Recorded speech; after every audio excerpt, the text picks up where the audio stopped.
Hello विद्यार्थियों, आज का टॉपिक अपना है geological division of earth crust, यानी पृथ्वी का भूवैज्ञानिक विभाजन।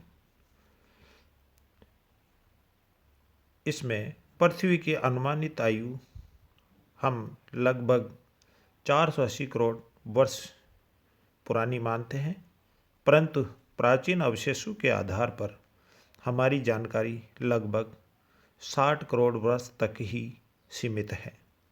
यह इतिहास भूवैज्ञानिकों ने क्रस्ट यानी चट्टान एवं प्राणियों के प्राप्त जीवाश्मों पर आधारित है। भूवैज्ञानिक विभाजन मात्र 200 वर्षों का प्रयास का विकास का कारण है। सुकर्ट के अनुसार खनिजों व चट्टानों का विज्ञान स्मिथ एवं क्यूएर के अनुसार जीवाश्मों में महत्व को काल निर्धारण का आधार बताया। ये जीवाश्म चट्टानों में समाये हुए थे, जिनकी सहायता से पृथ्वी की आयु की जानकारी का अनुमान लगाया। भूवैज्ञानिकों ने चट्टानों के अध्ययन, उनमें समाये जीवाश्मों व वातावरणीय अवस्थाओं के प्रयास के आधार पर पृथ्वी के इतिहास को क्रमशः ईरा यानी महाकल्पों में, काल यानी पीरियड, युगों यानी एपोच में विभाजित किया। जीवाश्म केवल सेडिमेंट्री यानी अवसादी रॉक्स या स्तरीय यानी स्ट्राटिफाइड रॉक्स में मिलते हैं, जिनका पता निम्न विधियों द्वारा लगाते हैं। Number 1, uranium lead method. 76 lakh gram uranium यानी कि U-238 एक वर्ष में 1 ग्राम लेड में बदलता है तथा बाद में धीरे धीरे कैल्शियम, पोटेशियम तथा ऑर्गन में बदल जाता है। अतः किसी भी चट्टान की आयु यूरेनियम व लेड यानी 206 व अनुपात से चट्टान उसकी आयु ज्ञात की जाती है। इस प्रकार लगभग 45 खर्ब वर्षों में यूरेनियम घटकर आधा रह जाता है।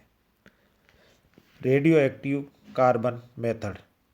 जिन चट्टानों में कार्बन की मात्रा मौजूद हो, उसकी आयु उस विधि द्वारा ज्ञात की जाती है,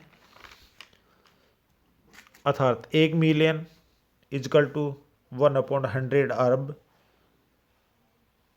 यानी रेडियोधर्मी कार्बन 14 भी धीरे धीरे नाइट्रोजन, रुबिडियम 87 तथा स्ट्रोंशियम में विघटित हो जाता है।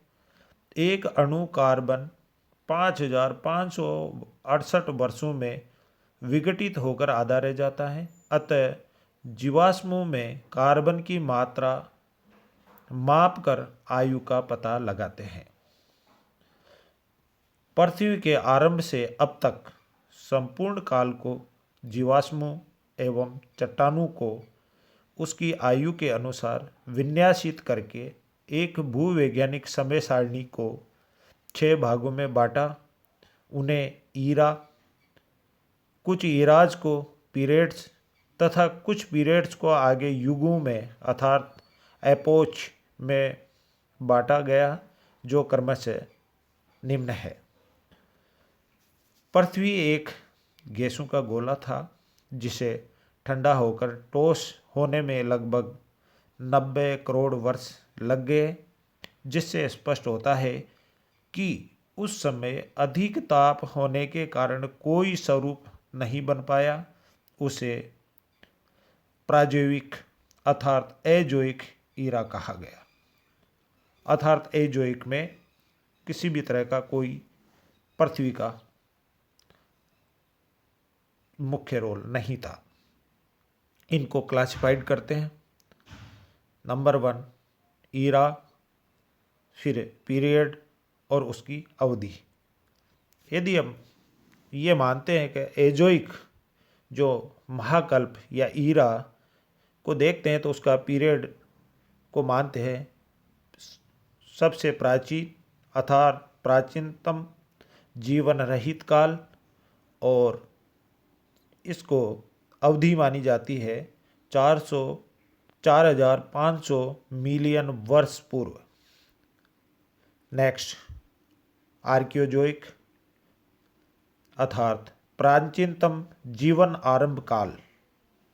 इसकी जो अवधि थी वह थी 3,500 से 4,500 मिलियन वर्ष पूर्व।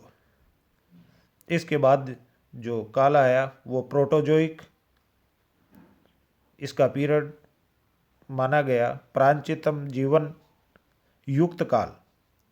इसका जो ड्यूरेशन रहा वह रहा 1200 से 3500 मिलियन वर्ष पूर्व। इसके बाद भी जो ईरा आया उसको पेलियोजोइक, जिसको प्राचीन काल कहा। इसका ड्यूरेशन 600 से 1200 मिलियन वर्ष पूर्व। उसके बाद में मीजोजोइक, जिसको मध्यकाल कहा। इसका ड्यूरेशन 230 से 600 मिलियन वर्ष पूर्व। तथा सबसे लास्ट में और अंतिम जो सीनोजोइक, जिसको आधुनिक काल कहा गया, इसकी अवधि आज से 230 मिलियन वर्ष मानी गई। कुछ जानकारियाँ अपन को लेनी है, जैसे जीवाश्म विज्ञान, यानी जीवाश्म विज्ञान पृथ्वी के पुरातन एवं विलुप्त सजीवों के भूगर्भीय इतिहास का अध्ययन किया जाता है।